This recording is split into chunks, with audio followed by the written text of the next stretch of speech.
Okay, here we go. Michelle Rice-Gauvreau, thank you very much for joining me today on the Sunday Morning Coffee Podcast. It's fitting that we are actually recording this on a Sunday morning because they usually don't get recorded then, but I'm happy to talk to you today. Thank you for having me.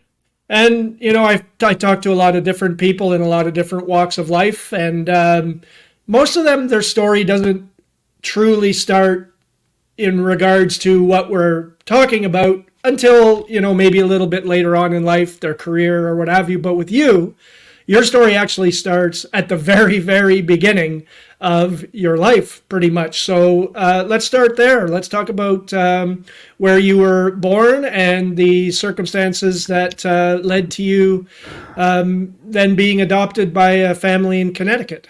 So, in my book, Who Am I felt I had to start right at the beginning because it was very poignant. I was born on a reservation in Canada in 1969, and it was during the baby scoop era. And when my birth mother gave birth to me, she didn't know what she was going to do. She was being forced by my grandmother to give me up. My birth mother did not want to give me up, but my grandmother said, I cannot take another baby home. She was already raising my brother, my grandmother was, and she could not foreseeably take me home as well. Sad, but true. So Sharon did not know what to do. Her hospital roommate at the time said, I might have a solution for you. She calls up my adoptive father and says, hey, Tom, I have a baby for you. Are you still interested? Are you still looking for a baby? Oh, yeah, I'll be right there tomorrow morning. Okay. He actually was from the same reservation, but lived in the States due to being an iron worker. And I believe at the time he was working here in Hartford on a building, or was just going to start working on the World Trade Center at that point. So he comes up. He sees me in the nursery. He talks to Sharon. He talks to my grandmother, and he makes an oral agreement that, yes, we want a baby. We'd love to adopt her. I'll take her. Okay, great. So he takes me and he has me baptized at the church. He has my birth certificate from the church to say I was born in Connecticut. That caused a lot of problems later on in life, but that's another story. And he has me put as his daughter on the rolls, as we call them, because under the rolls, under your father or your mother, you are given certain benefits as a Native American. So that being said, after that, he took me back to Connecticut and to his wife, who was living here in Connecticut as well. And he dies right before I turned 3. So he kind of left me with this woman who didn't know how to be a mother and didn't know how to raise me. And I think she went down into a very deep depression, becoming a hoarder, keeping us secluded, and really not letting me know my roots, not wanting me to know my roots, never wanted me to know the truth. So it kind of went that way until I was 15, and it was a very difficult upbringing. Mm-hmm. So for those that might not know what the term means, can you describe a little bit about the baby scoop era? I can, yes. So the baby scoop era, I think it was started hundreds of years ago, I'm just guesstimating, but I know it was prevalent in the 1900s through the 1980s or 90s maybe. So the baby scoop eras where Native children were being either kidnapped or forced into residential schools. And they were basically told that they're not Native American. They beat their culture out of them. They couldn't speak their language. They couldn't, they weren't allowed to feel, basically. And this is, and I say this is the Catholic Church that did this to so many children. So in my book, Who Am I kind of go into the what if I hadn't been adopted the way I was, would I have gone to one of those orphanages or residential schools? So it became big news in the last couple of years, the residential school issues where they found unmarked graves of hundreds, if not thousands, of children that were buried. on the residential school property. So it kind of gives you the ooh feeling, like, wow, what would have happened? Yeah, yeah. There's obviously no way of knowing that, but No. But I feel on one hand, I traded one evil for another. If my father had lived, if my father who adopted me had lived, I would have never grown up the way I did with the mother that I had. I would have known my language. He would have brought me back and forth to Ganawagi in Canada all the time because he always went back. So I would have known my families. I would have known more culture. And I feel like a lot of that was taken away from me. So now I'm just getting that back. That was kind of going to be my next question to you. So you grow up, your adoptive father dies when you're 3. So you grow up really not knowing him, obviously, Yeah. the way you would have if he would have lived. And Oh, absolutely. so now you're with an abusive adoptive mother. At what point in your life do you start to realize, or do you learn that what your circumstances were, where you came from? How late did that come about? So my adoptive mother, I think it started early on, but I chose to ignore it because she kept telling me it wasn't true. It wasn't true. She was very vehement about it. I went to Catholic school, and I remember a nun cornered me in our coat room closet and told me I was not God's child because I was Native American. And I wasn't God's child because I'm adopted. I immediately went home and I cried, and I said to my mother, I said, sister so-and-so told me this, and she said, she lied to you. She's not God's nun. And I'm like, oh, okay. So I believed her. But yet, it seemed like other children knew about my circumstances, and they were kind of bullying me and teasing me about it. Again, my mother lied and told me to believe her and not anybody else. So, okay. As I'm growing up, I'm becoming a difficult teenager. I want to get out. I want to, have friends and whatnot. And I really wasn't allowed to. And I was becoming difficult at home. I was angry, and my mother started asking people to take me in because she can't handle me at this point. So my uncle, her brother, Ted, said, okay, I'll take her in. And his wife at the time, Rita, when I moved in with them, mind you, I slept on a cot in their living room. And Rita kept saying to me, you and your mother need to have a talk. So I would call up my mother and say, hey, Mom, Rita says we need to talk. I don't know what for. Why? Why is she saying that? She knew exactly why she was saying it. Because one night, not too long afterwards, she comes over and she told me to go outside. And as I was going downstairs, she tells Rita, I don't want Michelle knowing anything. And Rita says, Leah, she needs to know.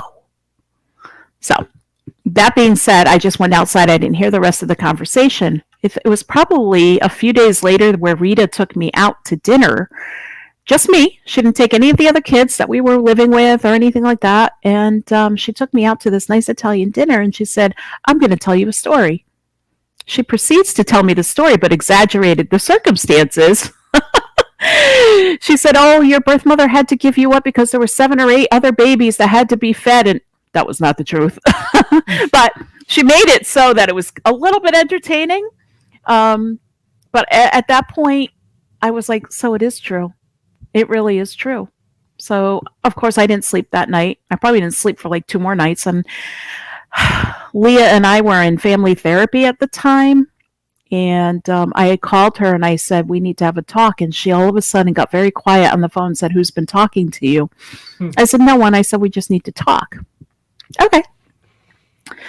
So I get back to her house the day we have therapy, and I was so scared. I didn't even want to look at her or talk to her. I decided I'm not going to tell her. I'm not going to tell her what Rita told me. Nope. I refused to. So I went and I sat alone in a corner in the house that I could find because she was a hoarder, never cleaned the house. There was barely any running water. She never had a fridge or a stove. She had a hot plate to cook us meals on. So you can only imagine. So all of a sudden she corners me that day and she said, what do you want to talk to me about? Nothing. It's okay. I don't need to talk. She cornered me and she said, what do you want to talk to me about? It was like she knew, and she did know. She knew I knew the truth. So I looked at her and I said, Rita told me the truth about my adoption. She stopped. She went pale face and she started to cry and she said, you are adopted. So I started asking various questions. And the main thing I said, do you have my adoption papers? She said, no, they're in Canada. No, they weren't. There was no adoption. There was no legal adoption at all. But she did tell me who my birth mother was. She did tell me that I had a brother, that I did not have 7 or 8 other siblings. I only had one at the time that I knew of. And then she pulled out a letter that my brother had actually written her. Now, mind you, he was 16 or 17 at the time, and I was 15. And she showed me the picture, not the picture, the letter that he had sent her. He wanted contact with me, and he too was also broken and in trouble. And it was like we just shouldn't have been separated, but we were. We would have been very close, I think. I read the letter and I started crying, and I said, why did you keep this from me? Well, she said, and this is what she says to me. She says, I was going to tell you when you were 18 because I thought you could handle it better. Years later, I'm thinking about that statement, and I'm thinking, she was going to throw me out at 18, telling me I had a family back in Canada. I have a feeling that was her plan, or she wasn't going to tell me at all. That's what I think. So obviously teenage years are sometimes difficult for everybody. Absolutely. And so hearing this news at that age, there must have been kind of a two sides to that coin. First off, now you know, at least. So now you know why you maybe felt the way you did and why certain things were the way they were. But on the other side of the coin, now that throws your whole world upside down in a different way. So how at that age do you process that? How do you deal with that? And you mentioned that you were getting, you were trouble. Did that sort of set you on the right path, or did it just make things worse at that time? As you said, there are two sides to that coin, right? So I was very angrier at that point, because Leah did not tell me the full truth about everything. And then I was very determined. I have a birth family now. I'm going to go meet them. And Leah said, no, you're not. You're not going up there. No. And she wouldn't allow it. And I'm 15, right? So anyway, I'm still living with my aunt and uncle at the time. And after the whole debacle happened, they kind of threw me out because, they didn't want to deal with my mother. So, I get the brunt of it, and they throw me out too. So I go back to Leah's house, the big hoarded house that I really didn't want to go back to, but I really felt like I didn't have a choice. So, okay, I have some shelter there, but I was very determined. I was going to go that summer to meet my birth family. Leah kept denying me. No.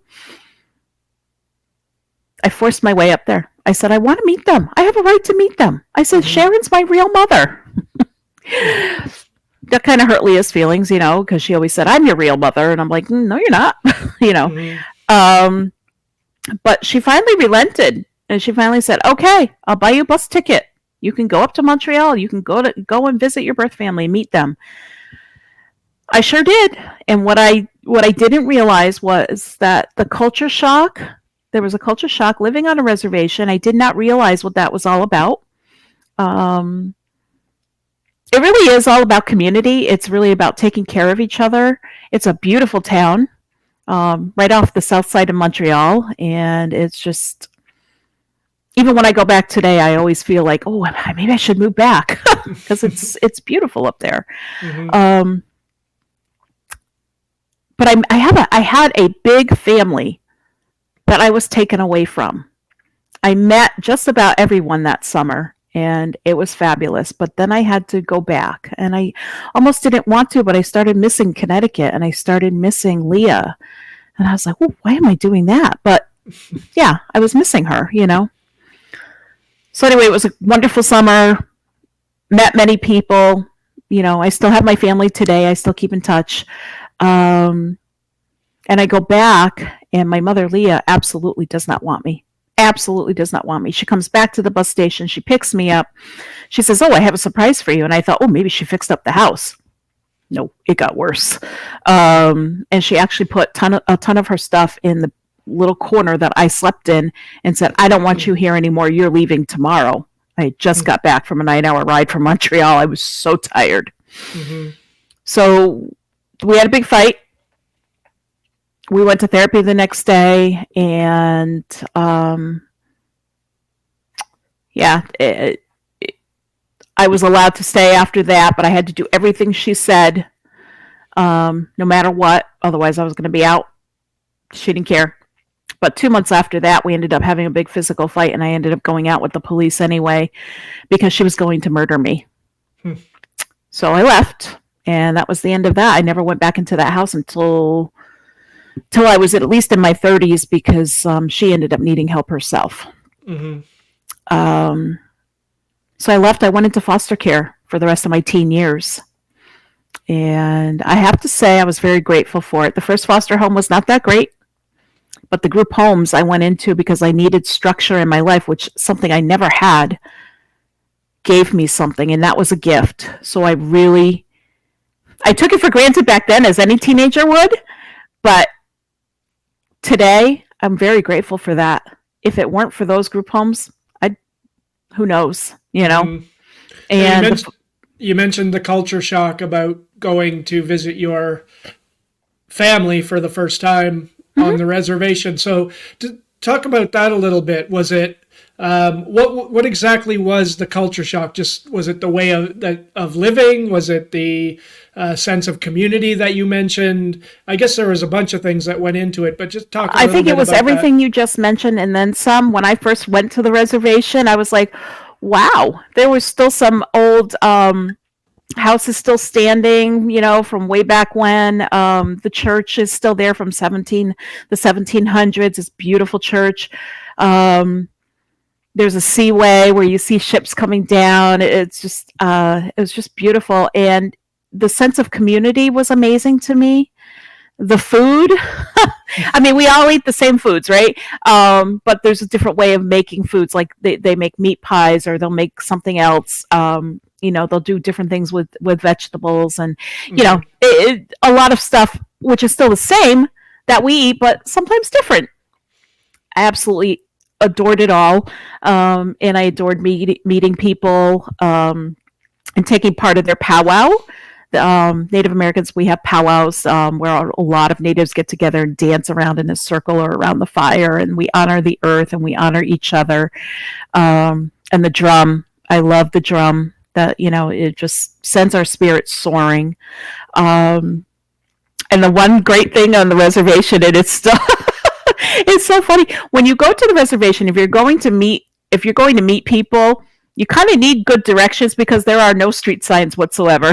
Mm-hmm. No street names, I should say. There are some street signs to stop and right. But there are no street names, and basically you call the person and they can either direct you or somebody will direct you up there. But there are landmarks up there. And I think way back when I first met my family, I was 15. So I think there were about 6,000 that lived there. Now it's upwards of about 10,000 that live on the reservation. Yeah, just on our reservation alone. I don't know the population of others, but I would assume they're pretty well populated. Mm-hmm. And some still live traditionally, and some, I think way back in the woods, some people still don't have water or things like that. Mm-hmm. You mentioned your brother and the letter that he wrote to you. What was the first meeting with him like? So after my mother showed me the letter that he wrote, I had his address, and I wrote to him. And he couldn't have been happier. He sent me a letter with a picture, and oh boy, he's a handsome guy, And we wrote back and forth a couple times, and I said I would like to come up. And we actually had a phone call together. I was able to call him, and we talked. And again, I think we were a little shy with each other because we weren't sure. But when we first met, when I was 15 and he was 17. he held my hand, and he was so grateful to have a sister. And, come to find out he had other siblings too. And I had other siblings, from our respective fathers and my adoptive father too. Of course, I didn't find all out about these siblings until I was well older. So that our first summer together, yeah, it was nice. It was really nice. And he, like I said, he held my hand. We talked about school and what his aspirations were, which unfortunately, he became an iron worker too, but he didn't do all that he really wanted to do in life. But and today we don't really talk anymore today. His life is different than mine. So, but, go ahead. And where did he, so you ended up in Connecticut. He stayed in Ganawagi. My grandmother was raising him. Oh, okay. Yeah. So he obviously had a different childhood experience than you did. Now, so you go up, you meet your family, and I'm assuming, I shouldn't assume, but that they were all immediately welcoming to you, and very much so. And so, what must that have been like for you? You're going to a place that you don't remember, that you don't know, with people, a whole other family, basically, that you've never known. For someone at 15 years of age who's already, struggling, that must be something. In turmoil. I didn't know what to expect. When I got to the bus station, my grandmother, as soon as I walked off the bus, my grandmother was racing up towards me with her arms open wide, and I'll just never forget it. And she hugged me and wouldn't let go. And then I had my brother and I believe a cousin, and my birth mother came up at the end of the line, and that was amazing in itself. I was just hugged by everybody. So I was late, by the way. I was late on the bus. It had, I had missed the first bus, and I guess we had to get the second bus. So they went and got all my luggage because I apparently packed like I was moving. And they put it in the car, and my mother and my grandmother said, let's go into the bar, let her relax a little bit. And so we did. They had beer, I had a ginger ale, and I think they got popcorn and snacks. I kind of remember that. And then I was asked if I like Kentucky Fried Chicken, and I said absolutely. So they were going to go, and we went into the town next to the reservation and got the Kentucky Fried Chicken, came back, and there was like an army of people waiting. The whole family, basically. I mean, a lot of people stopped in and out. There were so many phone calls. My mother, Sharon, was beaming. She was beaming. She had her daughter back. And I think she still beams today talking about me. I'm sure. And we've had a few years here and there where we didn't speak, or anything like that. Life goes on. And, but, going back to the reservation, I do think I had maybe one or two flashbacks, because I believe my adoptive father did go back a couple of times with us. I mean, I do remember the big waterway. I kind of remembered the church steeple as I saw it, but again, very vague at 2 years old, right? Yeah. But I can't say I was scared, because I absolutely was not scared. I was excited. I was thrilled to see the entire town. It was beautiful. Thrilled to see the modest homes, running water, electricity, and I was thrilled to be in a clean house and able to take a shower every day, whereas I couldn't with my mother, Leah. And having somebody at the stove, like my grandmother, cooking every single day, that was amazing in itself. And I was taught a few things. And my grandmother, I think there was about 7 of us staying at her house. So that was kind of nice. I had cousins that were sleeping there. My aunt was sleeping there. My birth mother was sleeping between my grandmother's house and my boyfriend's house. So it didn't matter. Or her boyfriend's house, excuse me. And, it was just people in and out bustling and just meeting other natives like me, although I'm still learning. It was beautiful. Now you said 9-hour bus ride. I think you said. So the bus ride home. So now you've had this great experience meeting your birth family, being in that community. Now you have to go back. You have to take a 9-hour bus ride back to Hartford, yep. less than ideal circumstances. What is in your mind on that bus ride home? Is it just dread? Are you still processing this whole meeting, this whole Everything. family? It must have been, again, just a whirlwind in your mind at that time. It was an absolute whirlwind in my mind. I had a little bit of dread because I had a feeling Leah was not happy with me because she had already said, "Don't you ever talk about your trip to me." But I also was feeling like I was missing, people, I guess. I was missing a few people that, were in my life at the time. And I was missing Leah too. Maybe this would have softened her. Maybe she missed me. Maybe she would have done something with the house so it could be a little more livable for me. None of that happened. No. She was so angry with me. She never wanted to hear about the trip. If I was to stay in her house, it was to be her way, no way. I was not allowed to speak unless spoken to. I was really supposed to be just there to pack up things for her to go set up at the flea market and do my homework. I never did my homework. You and me both. It was just basically at her beck and call, and basically I had to obey everything she said for 2 months, and then I left because it was just ugly. And honestly, it was probably the best thing that happened to me. And how do you reconcile in your mind that, like you said, when you were away, you missed her? There was part of you. How do you reconcile that? Because there's all this other side.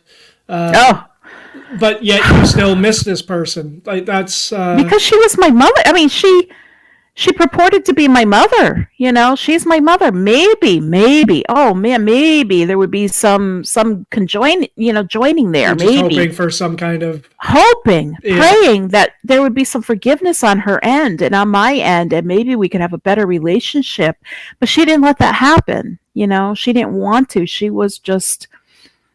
She was in such a depression, and my leaving, I think, probably put her further into mental health crisis, which is, of course, is something you don't speak about back then. Not like today. Yeah. Back then, you didn't speak about it, and her finger was always pointed at me. It was always my fault as to why things failed for her. Always my fault. So I was like, something's wrong here. Anyway, I left the house, and I didn't go back. Oh, excuse me. I left the house. I didn't go back, and I got married. And she started thinking my husband could come by and help her with certain things, and he wasn't going to do that. Fast forward, maybe another decade, she became very sick, and not one person in my adoptive family stepped forward to help her out. The state had to come to me and say, "Would you mind becoming conservator over her estate?" What? What about her brother? What about anybody else? No, nobody wanted to step up. So I felt like I had to turn things around. I mean, don't get me wrong. We had been in and out of each other's lives over the years. Her hand was always over me until the day she died. So, but I had to go back, and I took care of her, and I put her, I had to put her in a home. It took me 5 years to clean out her house because it was that bad. And there were times I could not go back for months because I would be so sick physically and emotionally that I just couldn't do it. At that point, on her side, was there any at the time she was ill and you were helping her out? Was there any sort of contrition on her part at that time? Was there ever any kind? Not really. No, not really. She. After I left the house, there was a few years in between that, and I would get calls from the local police department. She would go to the police and say that I was breaking into her house and stealing, which I was never, ever doing. Ever. So they were getting concerned, very concerned about how many times she was going down there to complain about me and saying, we think she's got a little mental illness going on, and, we think that she has some dementia. But she does need help. And I'm like, okay. So, the state of Connecticut, the Department of Social Services got involved and kept me involved because I was the only one that was going to step up and help, even though she didn't want that because she thought I was going to steal everything from her, which I was not doing. I ended up becoming her conservator through probate. I put her in a very nice rest home, well, nursing home, so to speak. And yeah, and nobody showed up until the day I buried her. Then they all came out of the woodwork. And it was like, what are you all doing here? You know, I haven't seen you guys in 25 years. None of you stepped up to see what was going on with us. Now you show up? That's all in my book. And it was very surreal the day I buried her. It really was. And then my family said, oh, well, you know, we love you, Michelle. We'll do anything for you. I wasn't comfortable with them. I was more comfortable with my birth family. Yeah. Absolutely. And at what point, so you've gone through, obviously, this turmoil as a teenager. We've jumped ahead, you know, now, but... Sorry. No, that's okay. That's okay. It's all part of the puzzle. So at what point would you say, and I'm just using this for lack of a better word, at what point or does your life at some point become normal, where you kind of, you know, you've met your birth family now, you've got a relationship with them, you get married. So do things in your mind settle down at some point, or is it kind of a lifelong journey of trying to deal with all of this? The lifelong journey. It really is. And even today, you know, I still struggle sometimes. I still struggle with the truth sometimes, but then again, I really don't have to. I think my life started normalizing after I married my husband and I had a son. And although I still had both family, you know what I mean? I still had my mother to contend with, Leah to contend with, and I still had my birth family. But I think in my mind, even though I didn't live with my birth family and I didn't really fit in with my adoptive family, it was to make my own family. So if that's normalization, then there you go. You know, because I felt more complete then after I had my son. You know, I had my own biological son, you know, and that was a huge relief for me, you know. Although I didn't have the best models to go by as far as being a parent, but you know, we all do the best that we can. Right. And I feel like he's very successful today. He became an attorney, so I'm very proud. Yeah, for sure. He works in the firm that I work at, so you know, I'm really proud of him. Yeah, that's great. He's amazing. Does having when you have your son, is it in your mind? Is it I am going to do the exact opposite of what Leah did? Oh, absolutely. The second he was born, or the second I became pregnant, it was like, I am never going to raise my child this way. No, ever. You know, I'm going to do the best that I can. I might have been a little overprotective at points. You know, I made sure Leah did not touch him. You know, it was a very protective situation. We were always there watching her. With Sharon, when she came to visit, I had no problems with her whatsoever. None. She was so pleased that she had another grandson. So, you know, and my brother had 3 children of his own, and so she's doting.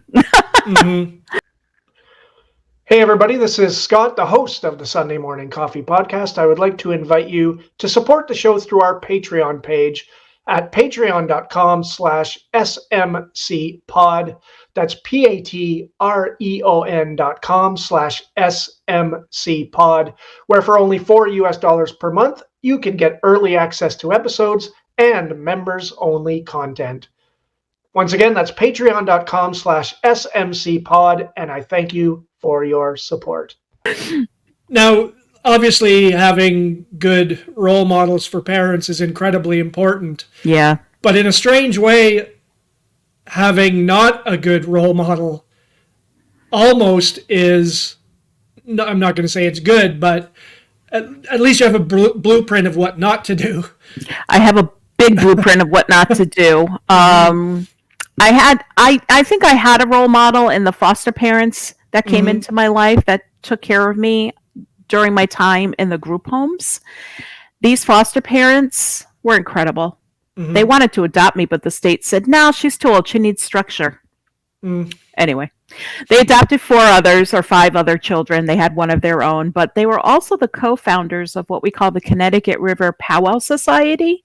Oh. And they helped to bring so many Native Americans back to the powwows to honor the earth, like I said, and just to be together. What they gave me was a lifelong gift. And these people, Jeff and Elaine, are from England. Oh. And they moved to Canada, and then they moved down to Connecticut. This was, I think, back in the 60s or 70s. And how I was able to meet them through the state of Connecticut, I think it was meant to be, because I find them to be my parents. They were a huge and still are a big influence in my life. And Elaine was a wonderful mother to us all. And even today, I still talk to them, and they still impact me. They really do. Great. They have been wonderful people. And for them to give me the gift of meeting other natives, wow, that's something you don't ever forget. And they're proud parents of all their children. For sure. Now, so I sort of said, not having good role models, but you mentioned your foster parents, but also the brief time that you got to spend up in Canada on the reservation with your birth family. Even that bit of interaction, you can see, like, this is what a family is supposed to be. Oh, absolutely. Absolutely. And my grandmother, she was the matriarch. I had my grandmother for 2.5 years, and she made a huge impact on me. I mean, she tried to teach me stuff. Of course, I'm 15. I don't want to learn how to clean or cook. Something I should have been learning all my life, but that wasn't in the cards until I got married. And my poor husband is still alive now.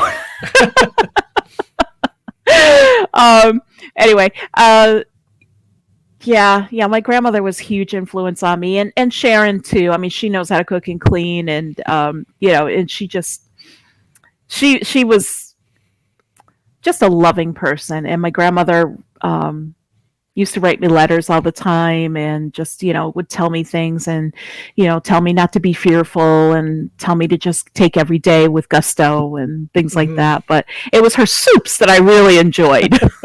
It's funny how food is so much of what we remember. Like, when I think back about my mother passed away in 1999, and when myself and my sisters and get to talking about Mom, that's one of the things that we talk about. Oh, you remember her baked beans? Do you remember? So much of it is about food and sitting down for dinner. It's in my culture, soups and meat pie. Meat pie is fantastic. Oh, my aunt still has my grandmother's recipe, and it's just and fry bread too. Don't get me wrong about fry bread. That was good too. But the meat pies, I think, are my favorite. That and poutine, huge Canadian deal. Absolutely, it is. Yeah, being I'm in Northern Ontario, so obviously poutine is it's a staple here. So I'm with you on that one. Oh man. If I go up there, like if I'm driving in the middle of the night, I got to stop at one place that's on the reservation, and I know they're open late. I'm stopping.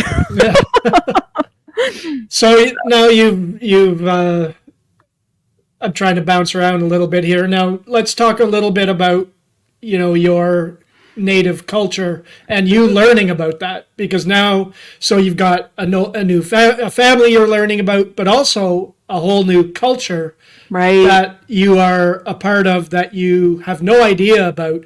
So at what point was it that you started really learning about your Native heritage? Was that when you went back up to Canada? Or? Yeah, I think it started then. And then when I got into the foster homes or was put into foster care, my foster parents started bringing me to the powwows. And we would just hang around with Native people, and I would listen to them. Now, mind you, they weren't all Mohawk. They're Navajo, Sioux, Cree, or, Onondaga. So many nations came, and we all just, we were like one big happy family. We even had Aztecs from California that were just, they were amazing. The Navajo, the Hopi, just so many nations, and I learned a little bit about each, but today I'm still learning. The biggest culture I would like to know more is about my own, and what I've learned that each First Nations or each Mohawk child is born into their mother's clan. So we have three clans. It's the bear, the wolf. I'm getting back to the third one. Hang on. So I know I was born into the bear clan, and the bear clan means strength. The bear clan means keep going. So I felt that was very poignant to me. My adoptive father was born into the turtle clan, and they know more about herbology and things that grow within the earth. That was the third one: the bear, the wolf, and the turtle. And the wolf are more like influencers and trying to teach people how to live as the Creator made us. So there's just certain things that I've learned. I kind of felt bad that a lot of this was taken away from me as I was younger, because I don't think my father would have let that go. My father who adopted me, I don't believe that would have. I would have known Mohawk, I would have known French, and I think I would have known a little bit of German, because when he was in World War II, so he was over in Germany on D-Day, and he lost his leg on a landmine. Oh, wow. Yeah, so amazing. And amazing, he was still an iron worker and worked on the World Trade Center with a wooden leg. I was absolutely shocked about that. But he was. You see videos of those iron workers up on the skyscrapers, and they're just walking around like you and I walk on the sidewalk, and unbelievable, isn't it? Although I don't know how I'm very afraid of heights. I look down, I go, oh, this has got to be the white side of me. I can't look. So, yeah, my father did, and there's a great video called "To Brooklyn and Back," and it's about the Mohawk Iron Workers. Oh, I'll have to watch that. Just making a little plug there, Yeah, because a friend of mine directed that. Oh, wow. Okay. Yeah. I'll have to add that to my. Oh, please do. Oh, I bet she'd love to do an interview. That would be interesting.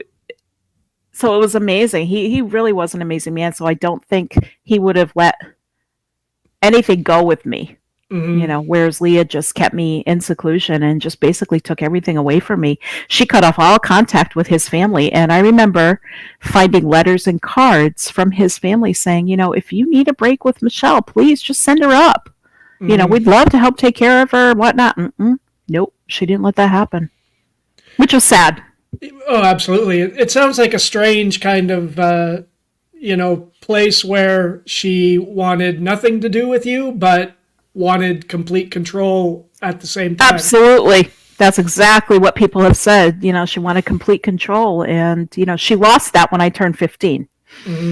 Absolutely, she lost all that control, because once I found out I was adopted for real, life changed. Even today, when I ask my family about culture and whatnot, they don't have too many answers for me. They've lost their language, and they've lost certain traditions that it's hard to get back. Right now they have the Mohawk language program going on. Anybody can take it. I would like to take it. And it's just kind of sad that a lot of people have lost their ways. What do you attribute that to? Is that just the times? I think it's the times, absolutely. I believe it's the times, and I believe, things were not handed down like they used to be, the way we think, or the way we should do things. It's not being handed down anymore. They're trying to bring some of that back, but we'll see what happens. I mean, I would certainly love to learn more. Now I have to read books. At what point did you, speaking of books, that's a nice segue. When did you decide that you wanted to write this book? So it was back in 2019. I had gotten very, very sick. And I said, oh my God. I said, I need to write my story.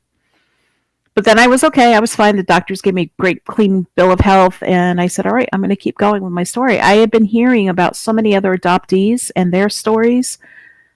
I said, my voice has got to get out there. And I'm hoping my book will be the catalyst to open up other doors for people to find their voices, especially Native Americans, who so many Native babies were also adopted in similar circumstances, if not worse or if not better. I understand there are some beautiful adoptions out there. But mine wasn't so beautiful, so I needed to write my story. It took me 4 years to write. Again, having to take that break every so often for a few weeks or a couple of months because it was very emotional. But yeah, it took me 4 months, and it was just published in July. And the feedback has been incredible for me. People who have given me feedback are very proud and have been very loving towards me and have just been amazed by the person I've become today, because I could have taken one of two paths, and I didn't want the bad path. I wanted to rise above everything, and I think I've done that. I'm still rising. I'm still rising. It was a very emotional book to write. When it was first published, I thought, oh, here we go. I just put myself out there. It's going to be a flop. That's not turning out that way at all. I had a book launch, and I had about 40 people there. That was amazing. My firm actually hosted a book club for me, and I had over 200 of the employees there. That's amazing. That was amazing in itself. And we did it for Indigenous Day. Oh, nice. They honored me that way. Yeah, that was just great. And then I've done other podcasts as well. So I think the feedback has been remarkable. I've spoken to other authors as well, and it's funny how everyone that I've spoken to has that moment that makes them say, I've got to get this down I got to write this down. Yes. One of my most recent episodes was with a gentleman who his mother escaped from Auschwitz during the war. And she was diagnosed with cancer, lung cancer, and given about 4 months to live. And she decided then, I've got to get this down. So she recorded cassettes of her telling her story, and one of her last wishes to her son was to get it down and turn it into a book.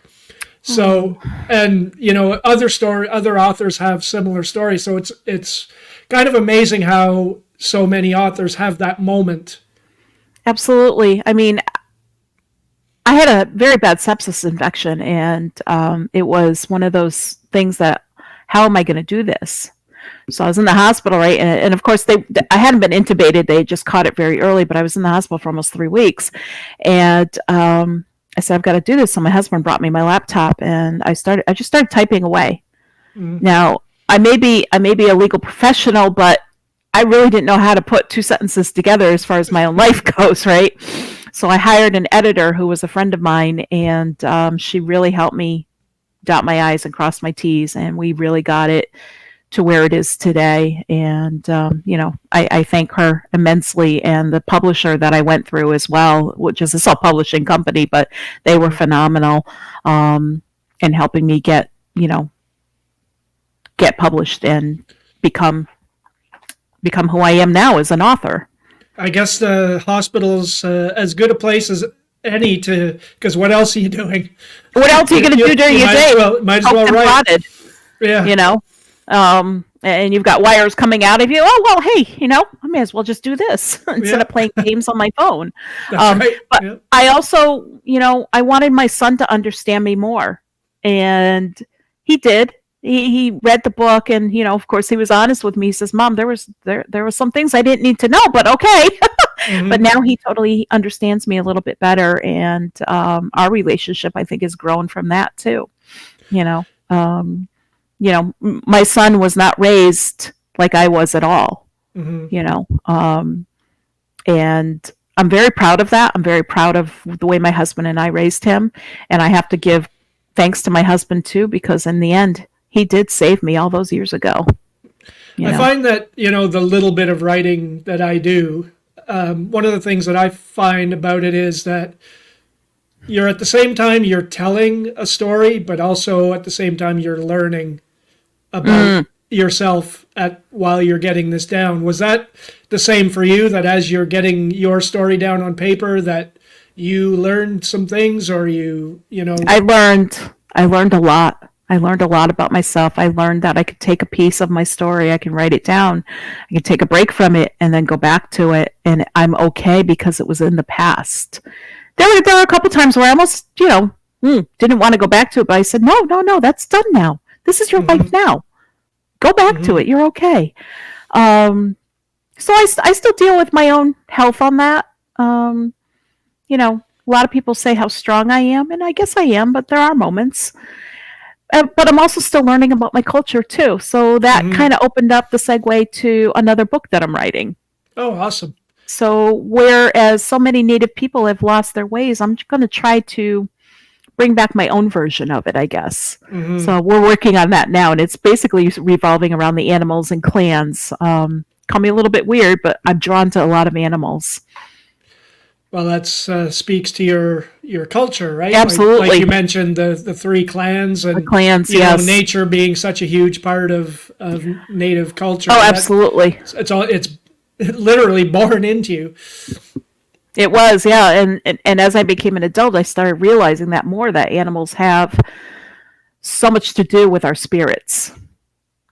So, is there a part of you that, as you go through the process of learning about your culture and you're writing a new book, is there a time when, or has there been a time where it's actually become fun for you? Because the first book, obviously, you're retelling some not so nice stories about your life. Is there a segue into, I'm learning this because it's who I am and I'm enjoying it and I want to share it? This part of it, yes. Yes, absolutely. And I find that there's so much more I want to learn. You would think at 54 years old, your life is, whatever. Nah, it's just the beginning. And I really enjoy what I'm learning, and I'm enjoying talking to my birth family more, wanting to learn more, and just go with it. I want people to know me for that side of things too. What I really want to learn and instill in other people, even young ones. And like you mentioned, it's as time goes on, you have fewer people to draw on to tell you about. I do. So, you're learning about it, like you said, through books or, whatever ways. Or we're still learning together, because some of my family or even some of their friends, they don't know. But there's things we can look up and we can learn together for sure. So I think life right now is just a whole big learning curve. That's the way I look at it, especially in my culture. We're just learning. And obviously I can't speak to any of that because I didn't experience any of it, but for the culture, and like you mentioned in an earlier question, all the Native, all the First Nations communities come together. Yes. So, with all the stuff that's come out about residential schools and, truth and reconciliation and, all of that stuff, it's kind of almost like whole communities are learning together and trying to heal together. Absolutely. There's a huge campaign, Every Child Matters, and it's so true. And even more so now, the Murdered and Missing Indigenous Women campaigns are just wow. That speaks to my heart wholeheartedly. And the children, that speaks to my heart too, because I could have been one of them. I know I could have. But if I weren't adopted the way I was, who knows? I said to people too, I said, I feel like maybe I traded one evil for another. I have to look at it this way though. And, I had to find forgiveness for Leah because she was so mentally distraught. She didn't know any better. I don't think she knew any better. I don't think she knew what she took away from me. So I had to forgive her, and I do. I do. And that's one of the things about mental health being, more openly talked about is before we would have just said, and excuse my language for this, oh, she's just an evil bitch. but I'm sure you thought that many times as well. Many times to the point where I just didn't understand her, and she didn't understand me either.